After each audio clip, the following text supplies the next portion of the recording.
nama saya Yatno selaku Kepala SMA Negeri Pandeglang. Mengapa SMA Negeri Pandeglang harus melaksanakan pembelajaran berbasis proyek? Ini adalah merupakan amanat untuk sekolah yang ditunjuk sebagai sekolah penggerak. Di dalam pembelajarannya, salah satu diantaranya adalah pembelajaran proyek yang tujuan utamanya adalah untuk menguatkan elemen-elemen program pelajaran Pancasila. Nah, polanya seperti apa? Pembelajaran proyek tidak seperti pembelajaran yang di kelas, yang harus dikelola di kelas, tapi lebih cenderung kepada pembelajaran yang boleh saja dilakukan di lingkungan sekolah, di kelas atau di rumah, dan tidak terkait dengan pentuntasan materi mata pelajaran, walaupun dalam pelaksanaannya merupakan kolaborasi beberapa makel tergantung tema yang akan dibuat proyek. Kenapa proyek ini perlu sampai ke tahap pameran? Karena memang dalam pengelolaan proyek itu harus dilakukan sekian tahap, dan salah satu tahapannya adalah panen raya, yaitu pameran hasil proyek siswa. Dan alhamdulillah mulai hari ini anak-anak kami siswa-siswi kelas 10 SMA Negeri Pandeglang sedang berproses untuk menyelesaikan tahap akhir kegiatan proyek, yaitu persiapan untuk pameran yang akan dibuka mulai hari ini sampai besok hari Jumat. Saya berharap mudah-mudahan kegiatan proyek ini bisa kita jadikan bahan refleksi, dan selanjutnya kita bisa memperbaiki dengan langkah-langkah melakukan proyek mulai dari proses tahap awal sampai akhir. Arah hasil sudah sangat bagus. Mudah-mudahan nanti lebih sempurna lagi supaya anak-anak bisa lebih berkembang, bisa lebih senang, dan bisa lebih terekspor kemampuannya.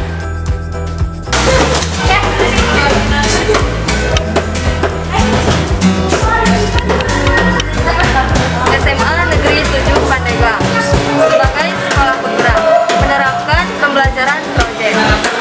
Terlihat inilah hasil di antara karya peserta didik. Ada sayuran hidroponik kangkung, selada, dan juga pakcoy.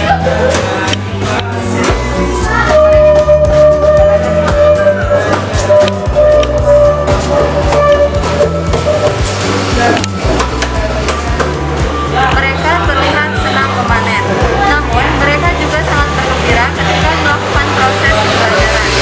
Selengkapnya, mari kita tanya langsung kepada peserta didik terkait pengalaman mereka belajar dan juga para guru yang mengajar pembelajaran proyek.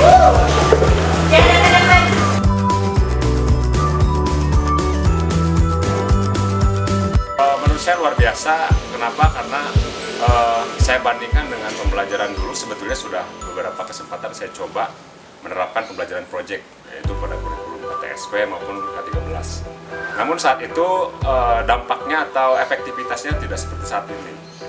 Saya rasa untuk saat ini luar biasa peluangnya. Kenapa? Karena siswa dan seluruh guru punya perspektif yang sama, punya semangat yang sama mengenai proyek, sehingga semua bisa berjalan lebih efektif. Selain itu mungkin dari 6 elemen atau dimensi profil pelajar Pancasila yang mungkin saat pelaksanaan dulu dalam pembelajaran proyek yang dulu sebelum kurikulum baru sekarang tidak terlalu ditekankan, artinya tidak secara eksplisit ya. Saat ini dengan difokuskannya ke 6 profil tersebut, seolah-olah lebih bermakna kegiatan proyeknya dan lebih menyentuh sisi humanisnya ya. Hal yang positif yang bisa dikembangkan pada diri siswa gitu, dari 6 profil pelajar Pancasila tersebut. Selain itu mungkin kondusivitas sekolah, kreativitas peserta didik, termasuk beberapa sarana sekolah yang menunjang atau membuat nyaman sekolah, itu salah satunya bisa ternyata didapatkan dari hasil atau produk atau aksi dari proyek ini ya. Jadi menurut saya ini sangat luar biasa dan layak untuk terus kita refleksikan dan perbaiki serta kita kembangkan. harapan saya kedepannya bisa lebih terukur lagi pelaksanaannya, kemudian ya terencana gitu ya, sehingga mudah terukur, sehingga mudah dilakukan evaluasi dan perbaikan-perbaikan dalam pelaksanaan proyek ini, terutama dalam pengorganisasian jadwal dan juga manfaat dari produk dan aksi proyek yang dilakukan oleh peserta didik.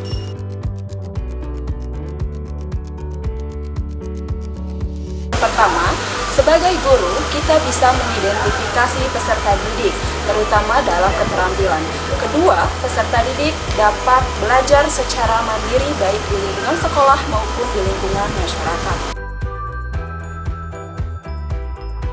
Kesannya tentu sangat menarik sekali karena kita bisa melihat peserta didik terkait minat dan bakat mereka dan bisa mengeksplor kemampuan mereka. Pandeglang, kesan saya dalam mengikuti proyek kali ini ya tentunya menyenangkan karena saya dapat berinteraksi dengan teman-teman, dengan guru pembimbing, dan dapat membuat suatu produk yang kami hasilkan. Saya selama mengikuti proyek ini adalah walaupun proyek ini cukup menguras tenaga dan sedikit ribet, namun dengan proyek ini pula saya mempunyai teman baru, pengalaman yang seru, dan ilmu baru. Dan berkat proyek ini sangat senang, tetapi kadang-kala juga pusing karena di saat lagi banyak tugas, saya harus sambil menyelesaikan proyek. Namun di luar itu semua saya sangat excited. Banyak banget hal-hal positif yang saya dapat selama mengikuti kegiatan proyek ini. Banyak banget pengalaman baru, ilmu baru yang saya dapat yang belum saya dapat sebelumnya, dan juga tercipta kekeluargaan di dalamnya. Pesan saya Sangat seru meskipun pastinya capek dan pusing karena harus mengikuti kegiatan ini dan itu dan pastinya sibuk dengan tugas ini dan itu. Namun dengan adanya kegiatan proyek ini banyak hal-hal yang bermanfaat dan saya juga bisa mendapatkan pengalaman dan ilmu pengetahuan yang lebih baru. Karena dalam proyek ini lebih banyak praktiknya dibanding materi, yang dimana praktik itu bisa lebih terterapkan bagi siswa dan siswinya. Dan dalam proyek ini juga saya bisa menuangkan ide dan kreativitasan saya dalam produk atau konten yang kelompok saya buat di tiap proyeknya. Untuk pesannya sendiri, mengikuti kegiatan ini juga semangat, sedikit pusing dan capek juga karena banyak tugas ini tuh yang harus bisa saya selesaikan, dan juga harus bisa mengatur waktu antara kelas dan juga tugas proyek ini. Tapi dengan adanya proyek ini banyak hal positif yang bisa saya dapatkan. Satunya itu saya bisa mendapatkan ilmu tentang hidroponik yang awalnya saya sebelumnya tidak mengetahui itu. Dan juga dengan adanya kegiatan proyek ini terciptanya kebersamaan dan juga kerjasama teman. Pesan saya mengikuti proyek ini adalah saya memiliki ilmu dan pengalaman baru, mengetahui apa itu arti dari mading, dan mempererat kerjasama antar kelompok dalam mengikuti tugas proyek. Dan saya dapat menuangkan kreativitas saya. pesan saya sangat banyak mempunyai pengalaman dan banyak belajar hal-hal baru yang bermanfaat. Dan pesan saya, Selama mengikuti proyek sangat seru dan senang karena bisa mempunyai teman baru dan pengalaman baru, dan kita lebih bisa mengenal tentang hidroponik, majalah dinding, dan kearifan lokal. Pesan saya adalah semoga SMA Negeri 7 Pandeglang ini kedepannya bisa menciptakan dan melahirkan generasi-generasi muda yang mempunyai kreativitas yang lebih. Saya pokoknya terus semangat untuk penerus selanjutnya dan terus konsisten. Semoga proyek Semangku ini dapat lebih beragam, bervariasi, dan lebih maju lagi. saya sendiri semoga kepada murid-murid yang terlibat dalam kegiatan proyek ini banyak yang mereka dapatkan dan manfaatkan untuk kedepannya. Dan untuk SMA Negeri 7 Pandeglang sebagai sekolah penggerak, semoga lebih maju lagi dan lebih berkembang lagi, terutama dalam mengadakan kegiatan-kegiatan yang lebih meriah. Terima kasih. Dalam kegiatan proyek ini, yaitu semoga proyek ini tidak sampai berhenti di sini saja, dan semoga tahun yang akan datang bisa lebih baik lagi dan banyak kreasi yang diciptakan juga. Dan pesan saya, semoga dengan kita mengikuti proyek ini kita bisa memotivasi seseorang dan meningkatkan kreativitas siswa-siswi dengan konten dan proyek tersebut. Terima kasih. Terima kasih untuk para guru, pembimbing, dan semoga proyek seperti ini bisa dikembangkan ke kelas 10 yang selanjutnya. Terima kasih, bye-bye. Semoga kegiatan proyek ini tidak berhenti sampai di sini saja, dan semoga angkatan berikutnya bisa lebih berkreasi dan lebih baik lagi. Terima kasih, bye-bye. Terima kasih, Mbak.